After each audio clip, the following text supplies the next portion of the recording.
Hoy tenemos además en la mesa invitados, invitadas más precisamente, gente que a usted le va a sorprender, pero había que tener aquí. Pero se estaba celebrando en Madrid la cumbre de la Iberosfera en torno a la Fundación Disenso. Hay muchísima gente por ahí fuera haciendo cosas interesantísimas, gente que sabe lo que pasa en España y también lo que pasa en otros lugares, muy particularmente en la meca, ¿verdad?, del imperio, que son los Estados Unidos, y había que aprovechar la circunstancia para atraerlas. Vamos a hablar además con ellas largo tiempo, no solo de lo que hacen allá, sino también de lo que está pasando aquí, porque lo conocen bien.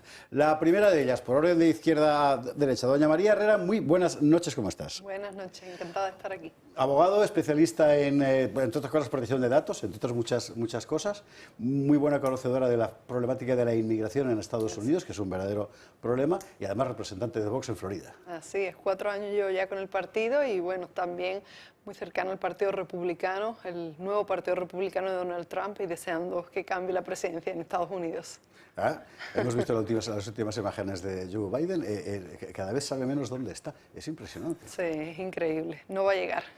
Ya, en fin. María, bienvenida. Y también Maybor Petit, muy buenas noches, periodista de investigación, entre otras cosas y de forma muy señalada, de investigación de verdad, o sea, no lo que hacen aquí, que descuelgas el teléfono, te llama el del CNI y te cuenta, no, de investigación de verdad sobre un tema tan extremadamente espinoso como las vinculaciones del narcotráfico con el Estado chavista y sus ramificaciones internacionales, no solo políticas, también informativas y otras.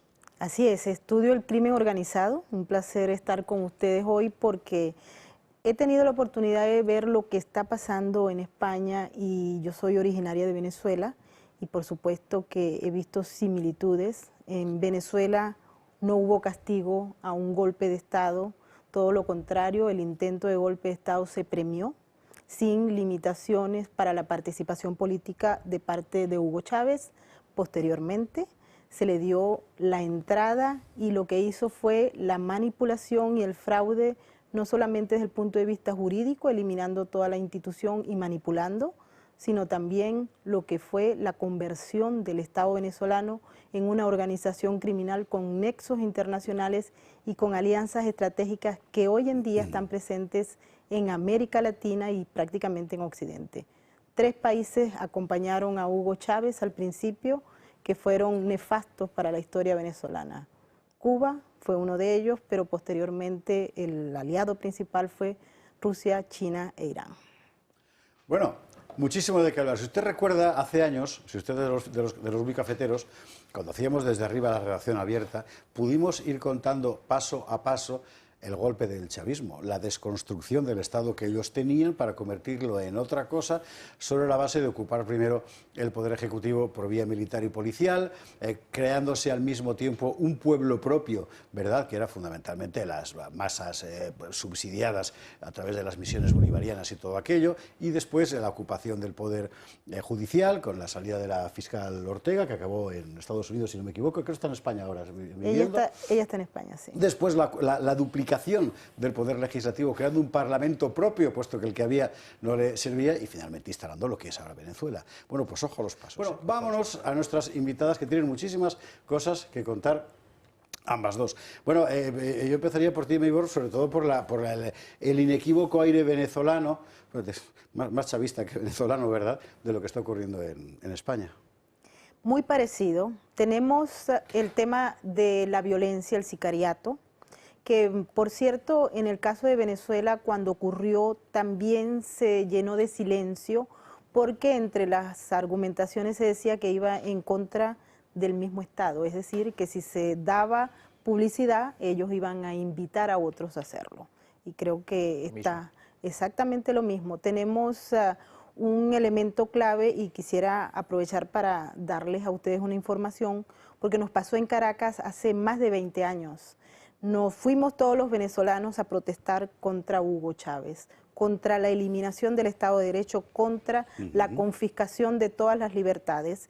Y así como están en estos momentos los españoles, los chavistas infiltraron nuestra protesta, que era pacífica y democrática, y se generaron hechos de violencia que luego conllevaron acusaciones a judicialización de los venezolanos que estábamos trabajando para sacar a Chávez de manera pacífica y confiscaron los medios, la libertad y mataron a mucha gente y luego se abrió paso para que el Estado se fortaleciera en función de confiscar todo, pero ocurrió en unas marchas pacíficas que también se han generado en otros países, como Brasil, por ejemplo, o como los mismos Estados Unidos. Así es que hay que poner mucho cuidado porque va a haber infiltrados en esas marchas pacíficas que va a permitir al gobierno judicializar y enroscar y prácticamente meter en un rincón a la democracia y a la línea de una oposición que está buscando parar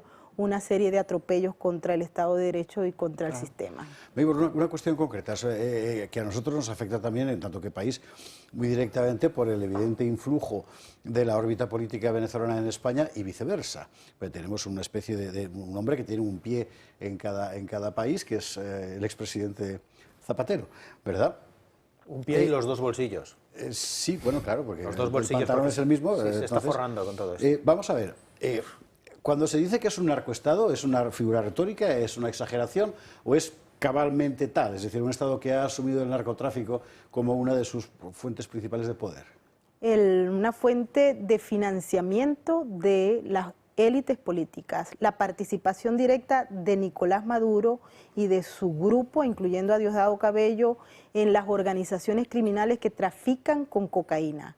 Nosotros tuvimos oportunidad de cubrir en Nueva York un juicio que fue histórico porque fue la primera vez que se presentó evidencia en la corte de que Nicolás Maduro, su mujer Cilia Flores y el grupo que compone al régimen venezolano traficaban con cocaína. Hablo del caso de los narcosobrinos de Nicolás Maduro, sí, que posteriormente Joe Biden les devolvió a Maduro en función de una negociación vergonzosa que nunca debió haber ocurrido y que le ha permitido al régimen fortalecerse como organización criminal y hoy en día atendiendo a la legitimidad de un gobierno criminal. Si te digo que el tema y el concepto de narcoestado se dejó atrás para pasar a ser en estos momentos Venezuela, al igual que muchos otros, una organización criminal que tomó posesión del Estado y de las instituciones, incluyendo en el caso de Venezuela, no solamente a la Fuerza Armada, a través de todas sus instancias, sino también la participación directa de organizaciones criminales que voy a resumir en el ELN, la Segunda Marquetalia, Hezbollah, Hamas, el cartel de Sinaloa y el cartel Jalisco Nueva Generación. Son organizaciones y alianzas que tienen participación en la toma de decisiones políticas y en la construcción de ese nuevo Estado criminal que hoy en día padecemos y que ha generado más de 7.5 millones de personas que han huido del país por la imposibilidad de rescatar libertad, democracia, Estado de Derecho y por supuesto una economía absolutamente en quiebra y adicionalmente a ello con personas que te acosan por el solo hecho de pensar contrario o de expresar una opinión prácticamente en torno a todos los temas de conversación en Venezuela. Es muy triste y ustedes han recibido buena parte de eso porque tienen, no solamente tenemos a Rodríguez Zapatero, ustedes han sido receptores de los bolichicos, de mucho dinero, de la corrupción, del lavado de dinero, prácticamente de la industria criminal y adicionalmente a ello tienen acá extorsionadores criminales como el ex jefe de inteligencia del régimen de Maduro que ha sido acogido y que lo trajo Rodríguez Zapatero. Así que ustedes han hecho recepción de todo lo que es las agencias criminales del Estado, pero adicionalmente a ello de una historia que se ve a la inversa porque nosotros hoy podemos decir que venimos del futuro porque hemos logrado identificar una serie de elementos y de estrategias que tristemente las vemos aquí y por eso estamos alertando, porque no queremos que ustedes sean Venezuela. Se supone que nosotros venimos de ustedes y no ustedes de nosotros. Pues efectivamente, pero ya ves, las cosas cambian, efectivamente. La colonización a la inversa. Sí, de ese flujo migratorio, una parte importante han ido a los Estados Unidos, no tan importante como a Colombia u otros lugares. Estados Unidos, que por otra parte en los últimos años, desde hace los últimos muchos años, viene recibiendo un flujo incesante de inmigración muy desordenada fundamentalmente de Centroamérica. Es un tópico, y además es verdad que Estados Unidos es un país que se construye sobre todo sobre la base de la inmigración, pero claro, lo que está ocurriendo en estos últimos años no tiene nada que ver con el proceso anterior, y aquello está lleno de gente de origen hispano, y no solo hispano, italiano, griego, alemán, sueco, escocés, en fin, que dice, un momento que esto no es. Correcto. Así es. Bueno, con Joe Biden definitivamente se abrieron las puertas por la frontera sur. Él anunció a través de su ministro de Seguridad Nacional, Alejandro Mayorkas, que todo el mundo era bienvenido a Estados Unidos, si entraban legal, ilegal, ordenado, desordenadamente, y esto ha generado un caos absoluto, la peor crisis migratoria desde que se fundó el Ministerio de Seguridad Nacional. Realmente es lamentable que ningún congresista, ningún senador haya hecho un juicio político al secretario de Seguridad Nacional, que para nosotros es un ministro, o a la vicepresidenta, que es la encargada de la frontera y que ha ido una vez a la frontera, o el presidente Biden. Estamos hablando de una entrada de más de 250.000 inmigrantes de promedio mensualmente. ¿La vicepresidenta es la responsable de la frontera? ¿Kamala Harris es la responsable? Sí, ha ido eso lo explica vez. todo. Sí. Ya está claro. Pues fue una vez a una zona que no era concretamente la más, digamos, la más transitada, y se reunió con 3 menores hondureñas y no ha vuelto a ir. Es decir, que le pagamos por ese trabajo que se supone que tiene que hacer y no. Y yo, como abogada de inmigración, que de hecho trabajo en la frontera, soy abogada en Nuevo México, Arizona y Texas, lo que ha hecho esta administración no solo no es ayudar al inmigrante, sino simplemente sentenciarlo a muerte, porque ahora los oficiales de inmigración no hay suficiente para contener el flujo. Y en los centros de detención, por ejemplo, hablamos de Luisiana o de Texas, los oficiales de asilo que tienen que hacer digamos, el control y separar lo que es realmente un inmigrante que tiene a lo mejor una reclamación legítima de asilo. Antes tardábamos 2 a 4 semanas, ahora tardamos 7 a 8 meses, por lo tanto están detenidos durante 7 a 8 meses y bueno, y además se retomaron los vuelos de deportación a Venezuela, a Cuba, algo que tampoco se producía con la antigua administración de Trump. Así que el daño que se ha hecho a la seguridad nacional, en concreto, de acuerdo a los últimos datos de la patrulla, que dice que hay cientos de miles también de inmigrantes que proceden de países que financian el terrorismo. Estamos hablando de Irán, Siria, claro, Turquía, Afganistán. Eso es evidente. Tanto Sergio como Antonio y Jorge querrán preguntar, pero hay una cosa que tengo que preguntarte, porque a lo mejor es solo casualidad, pero me sorprende mucho que esta gigantesca explosión migratoria en los Estados Unidos coincida con la gigantesca explosión migratoria en Europa, con la llegada masiva de un montón de gente a la que sencillamente no puedes controlar. Es verdad que la condenas a la pobreza, no caben, es simplemente así. Tampoco nadie pregunta realmente su identidad y coincide también con una deformación o degeneración del Estatuto del Derecho de Asilo, que se convierte simplemente en un alibi para solucionar un problema y crear en la práctica un problema común. ¿Es casualidad o soy un paranoico o es que...? Yo no sé si es casualidad, pero evidentemente Europa está siendo, al igual que Estados Unidos, ¿no?, atacada, y se utiliza la inmigración para desestabilizar nuestras sociedades.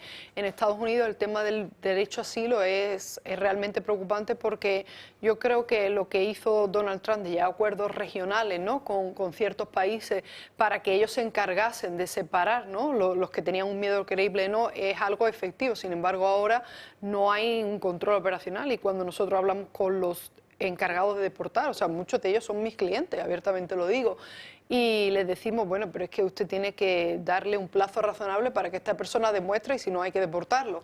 Ellos te dicen que no hay capacidad, no hay operativos, están, además, Maybor lo explica muy bien en sus programas, completamente entrando y desviando la atención de la patrulla fronteriza, mientras el verdadero problema ahora mismo en Estados Unidos es también la entrada de fentanilo, de droga, que está acabando con la sociedad estadounidense. Entonces, lamentable. Y para más, INRI, en los tribunales tenemos, por lo tanto, si entra un inmigrante y nosotros pasamos una primera prueba del derecho, o sea, que se demuestra que es un posible perseguido político, luego nos dan los juicios, la fecha para juicio a 3, 4, hasta 7 años. Por lo tanto, tienes a personas que entran y que no tienen ninguna posibilidad tampoco de demostrar, y que a los 7 años pues ha cambiado su vida, se han casado con personas estadounidenses, se le aplica perdones.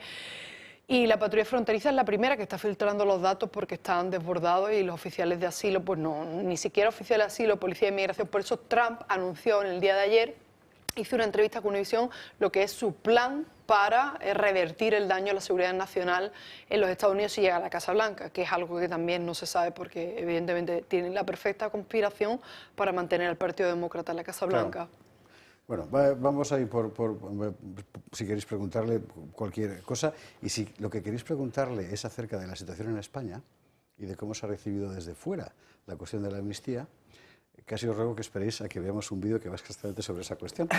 Porque esto es uno de los grandes temas. Claro, aquí nos están vendiendo que, bueno, llega Bolaños, ¿verdad?, más o menos despeinado, dice, todo es por la concordia, todo es por la paz, el mundo me entiende, no vosotros puñeteros fascistas. Nadie entiende lo que está pasando. Gaby. La amnistía es un tema que no solo está presente en España. Medios de comunicación internacionales e incluso políticos están dando a conocer su opinión sobre el acuerdo entre Pedro Sánchez y los separatistas, así como las protestas sobre el descontento social alrededor de las sedes socialistas. Desde Washington, una nueva dictadura de extrema izquierda está llegando a Europa.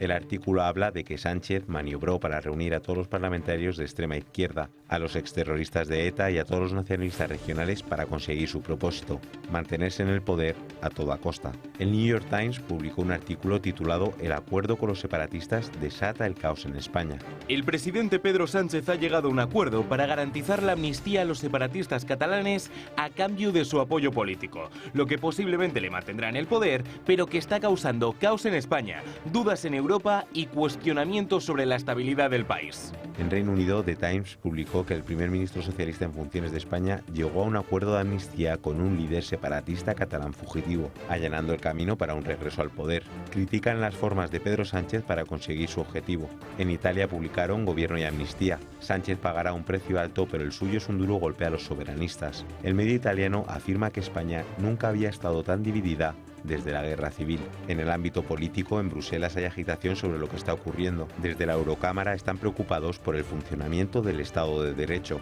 y tienen que decidir si actúan o no. Desde Moncloa inquieta que no haya un control total del relato, ya que ha ido perdiendo fuerza en los últimos días. Quieren llevar la iniciativa en el debate y dominar, a costa del resto, la narración de la amnistía.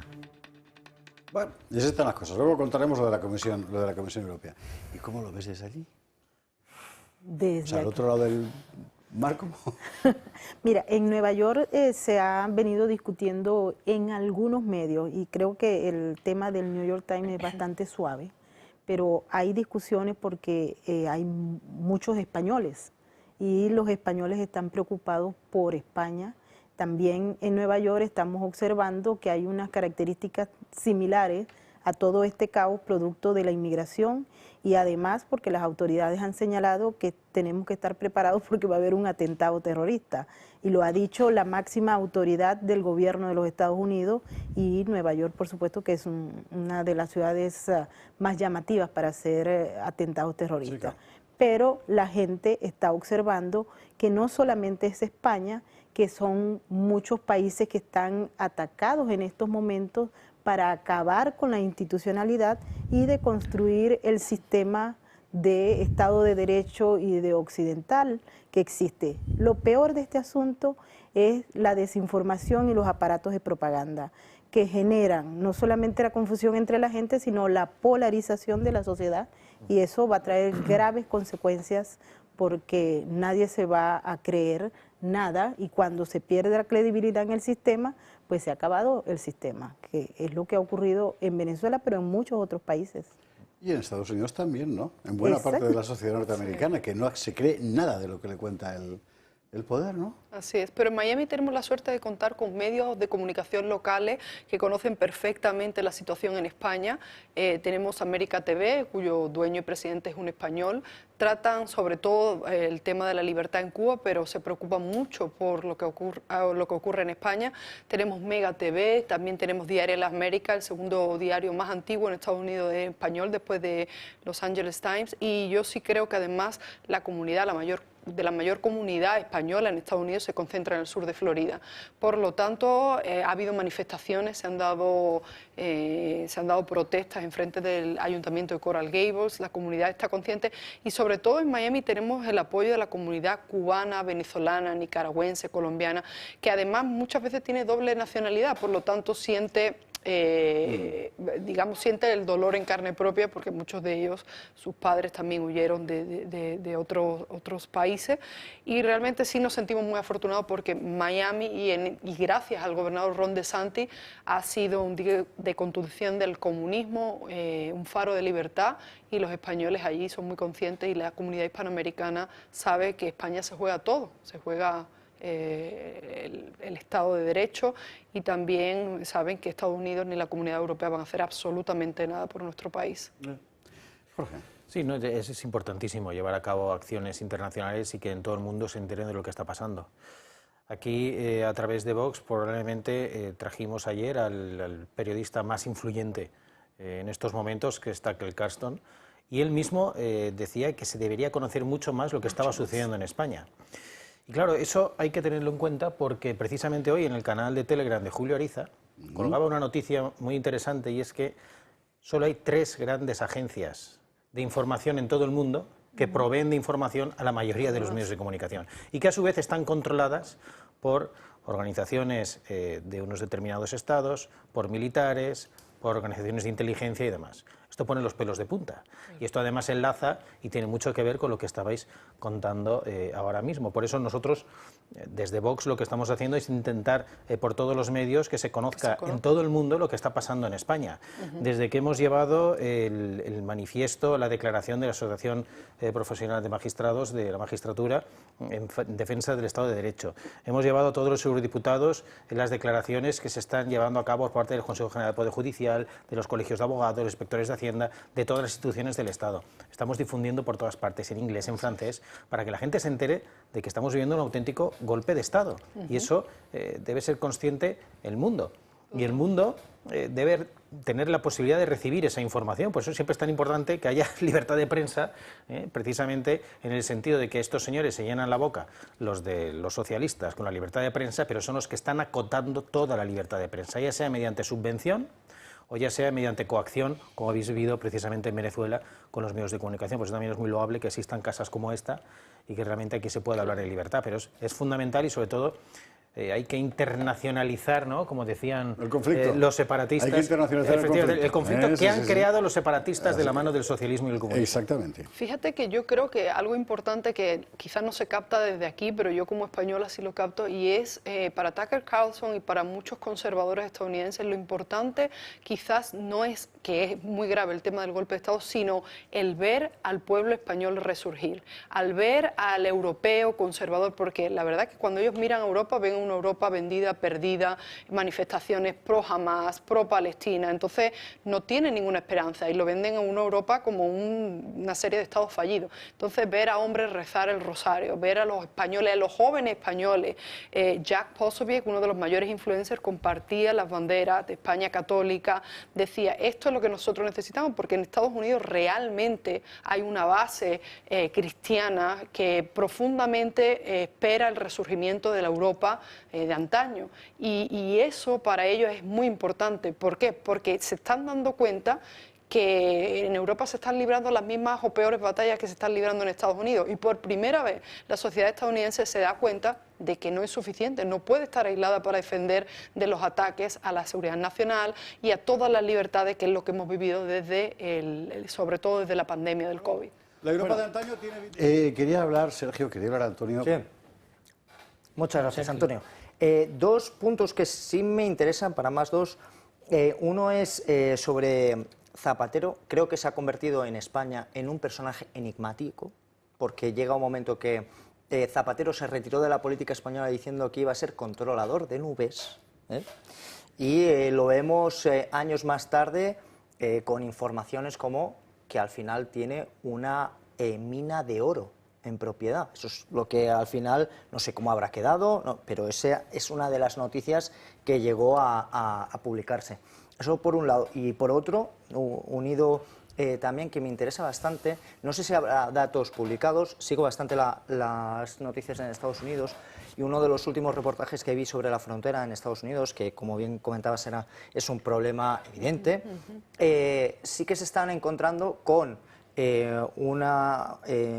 movimientos de gente que entraba en la frontera estadounidense, pero es que ni tan siquiera podían hablar esas personas español. sino que venía de otras zonas del mundo, incluido la mayoría de ellos venían del África subsahariana, algo que para mí fue incomprensible, es decir... chocante. Sí, es decir, ahí hay algo más detrás de todo eso que a mí se me escapa, no sé si hay datos relevantes con ese, si a lo mejor fueron casos aislados, no lo sé hasta qué punto, y lo digo porque aquí en España, en Europa, pues también estamos teniendo una afluencia de inmigración que no se sabe cómo, ya hay oleadas en algún momento que son, que evidentemente llaman, como mínimo, llaman muchísimo la atención, por eso quería comentarlo con vosotros. Bueno, en el caso de Rodríguez Zapatero, cuando él sale del gobierno, empieza a trabajar para los gobiernos del Foro de Sao Paulo. Y en Venezuela ha jugado un rol fundamental en el trabajo de lo que es la legitimación del régimen y la movilización de todos estos actores políticos que finalmente han perdonado a Maduro, que era su sueño. Él ha trabajado para evitar que se produzcan nuevas sanciones, para que se muevan fondos, y lo de la mina, ellos lo desmintieron, pero evidentemente no se requiere una mina de oro de Venezuela para enriquecerse. No es posible que hasta el momento no haya podido explicar el fondo y los movimientos de su riqueza. También ha servido para trasladar espías a España de Venezuela. Tenemos un tipo que torturó, creó la tumba en Venezuela para torturar a venezolanos cuyos casos están siendo trasladados, investigados, porque Maduro fue acusado junto al régimen de delitos de lesa humanidad. Y ese hombre que torturó y mató está aquí amparado por Rodríguez Zapatero y ustedes lo están manteniendo. Ese hombre era el ex jefe de inteligencia del régimen. También tuvieron aquí a Hugo Carvajal Barrios. Pollo, es decir, que nosotros Pollo Carvajal, aquí seguimos además su historia. Fue fantástico porque allá cuando lo dijeron, tenemos, vamos a extraditarlo, y alguien le llamó antes, misteriosamente. Sí. Alguien le llamó, cuando llegó la policía se había marchado. Exactamente. Y en relación al tema de la frontera es muy importante destacar este aspecto que tú dices. Nosotros hemos tenido oportunidad de ir a trabajar directamente en la frontera y hemos visto y hemos conversado con las autoridades. Tenemos en Venezuela, dentro de todas las organizaciones criminales, una que es muy famosa ahora, que se llama el Tren de Aragua. Y en Estados Unidos, por la frontera, e incluso se le ha dado tratamiento de asilado, y nosotros los ciudadanos que pagamos impuestos le hemos pagado a esos criminales para que entren a generar conflicto, crisis dentro de los Estados Unidos. Pero también tenemos, como tú bien dices, hay personas que vienen de Yemen, de Irán, que es un gobierno absolutamente hostil contra los Estados Unidos y representa la principal amenaza en el área por el crecimiento que ha tenido en América Latina de su presencia, no solamente en Venezuela y en Bolivia, sino a nivel desde Argentina hasta Río Grande. Y hoy en día tenemos a esos personajes atravesando de manera muy abierta y muy clara, y las mismas autoridades han señalado que ellos han identificado terroristas, que han identificado miembros del Tren de Aragua, miembros de los carteles, y ya no solamente se dedican al tema de traer cocaína, fentanilo o cualquiera otras drogas, están ingresando con objetivos específicos que tienen que ver con terrorismo. Y eso tristemente no hay cómo pararlo, porque, a ver, si tenemos en Nueva York más de 160.000 personas cuyos antecedentes no pueden ser revisados porque llegan sin ningún tipo de documentación, es muy difícil.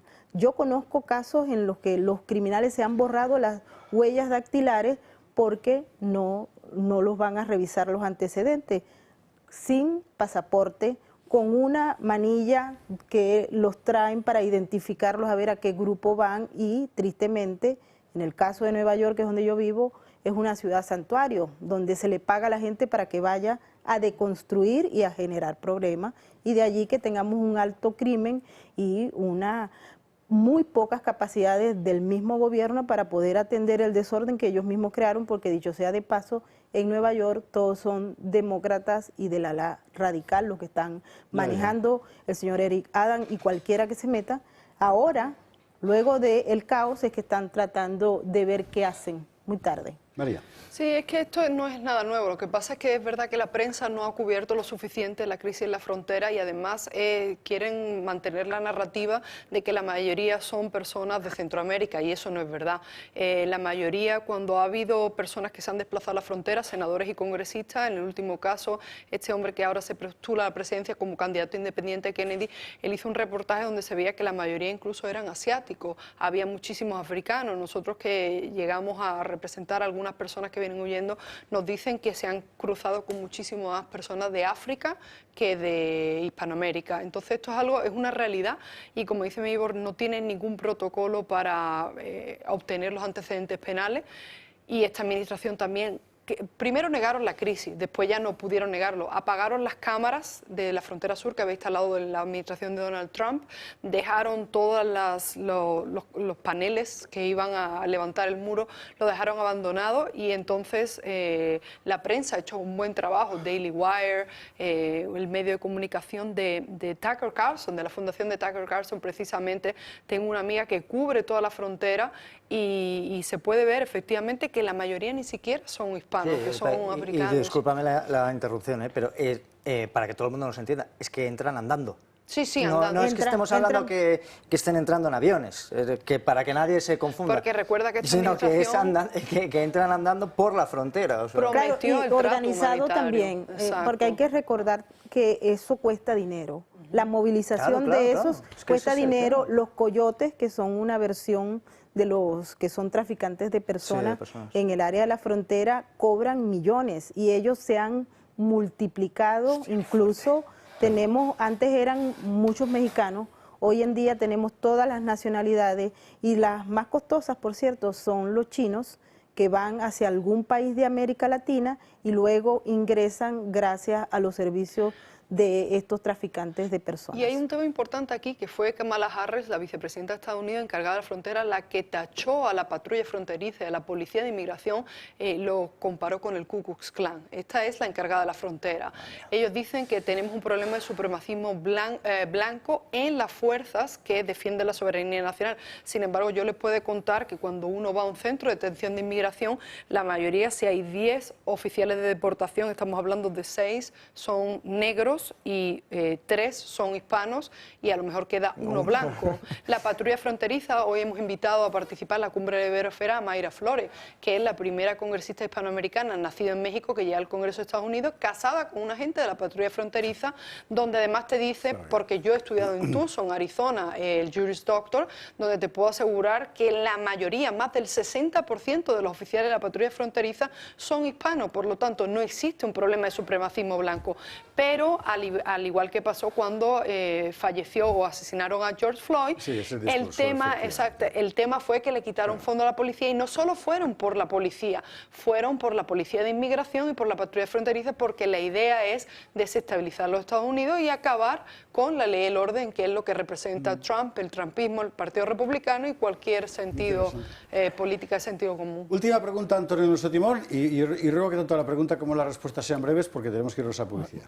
Bueno, más que una pregunta es una reflexión. Es muy interesante escucharles porque las similitudes que hay, sobre todo en el caso de Venezuela, pero también con Estados Unidos hay alguna similitud importante en el proceso de deterioro de las democracias y de las instituciones, tanto desde el punto de vista político como desde el punto de vista jurídico, social y económico. Desde el punto de vista político, la ideología que se está intentando imponer en España es muy parecida a la que se intentó en su momento en Venezuela. De hecho, como bien ha dicho Meidor antes, nosotros estamos importando asesores que han estado en Venezuela, las leyes habilitantes chavistas y toda la destrucción. Pablo Iglesias, fue una Monedero. implosión, claro, fue una implosión del Estado de Derecho desde dentro. Desde el punto de vista jurídico sucede exactamente lo mismo, el ataque directo a los pilares esenciales de los que se funda el Estado de Derecho, como son el principio de legalidad, la separación de poderes y el reconocimiento de unos derechos y libertades públicas. Y eso desaparece, ha desaparecido en Venezuela está en peligro en España, en serio peligro en España, desde la presentación de esta ley de amnistía y todas las operaciones que está haciendo el gobierno, mucho más, pero en Estados Unidos también. Desde el punto de vista social, esa ingeniería social que se está llevando a cabo y se está ensayando, y ahí hay más similitudes con Estados Unidos, y sobre todo toda esta corriente demócrata que está narcotizando la sociedad norteamericana. Y luego desde el punto de vista económico, la ruina económica. Han arruinado Venezuela. Estados Unidos está la situación económica no es tan mala, pero hay ciertas alertas que la economía norteamericana está dependiendo mucho más de Rusia, y en el caso español hoy hemos tenido una noticia que nosotros volvemos a ser pobres ya oficialmente, es decir, hemos pasado a ser un país perceptor neto de fondos europeos otra vez, porque nuestra renta per cápita es inferior al 90% de la media comunitaria. Es decir, hemos vuelto a los primeros años de ingreso en la Unión Europea, cuando nosotros éramos de los países más pobres de la Unión Europea. Concretamente estamos ahora en el lugar número 18 de 27 países, lo cual es increíble que con las posibilidades económicas que tiene España estemos en esa situación. Y eso es lo que se está consiguiendo, y por eso es muy interesante escucharos cómo lo explicáis, porque efectivamente, como bien dice Mayward, ellos vienen del futuro, ya conocen perfectamente cuál ha sido el proceso de transformación y de acabar con la democracia. Señoras, último minuto, uno para cada una y nos vamos. Dos aspectos importantes para que ustedes los reflexionen. Uno, la inmigración, en los términos que la estamos observando, es un arma de guerra de carácter asimétrico. Y los gobiernos autoritarios saben muy bien escoger este mecanismo para subvertir el orden. Y número dos, en Venezuela, en América Latina, tenemos un proceso en el que la degradación ha llegado a tales niveles que la gente no es capaz de entender que haya una posible salida. He hablado con muchos españoles que han estado pesimistas en relación al futuro. Yo creo que para despedirnos hay que reaccionar, hay que entender el problema, no caer en el falso diagnóstico y asumir que estamos frente a un mecanismo que permite acabarnos no solamente en el Estado de Derecho, sino también a nivel espiritual y humano. Bueno, yo les invito a ver todas las ponencias que se han desarrollado en la cumbre de Iberósfera. Ha sido realmente espectacular el despliegue que ha hecho el grupo ECR Eurolat y el grupo Vox Europa, porque ahí se ven muy bien las similitudes, ¿no? Lo que está pasando aquí en España, pero también no solo con Venezuela, lo que se habla desde lo que se ve en Ecuador, en Estados Unidos, en Colombia. Es importantísimo que los españoles estén alerta y que entiendan cómo funcionan estos regímenes, porque parece ser que vamos a entrar en un periodo muy oscuro. El grupo ECR Eurolat es el grupo, bueno, ECR es el grupo parlamentario del Parlamento Europeo al que pertenece Vox, que es el de los europeos conservadores y reformistas, ECR, que esta es la cuestión. Señoras, ha sido un auténtico placer. Gracias. Tanto que me parece que vamos a recurrir a vosotras vía online y, por supuesto, cada vez que vengáis a España con mucha frecuencia. De verdad, muchísimas gracias. Muchísimas gracias. Un placer.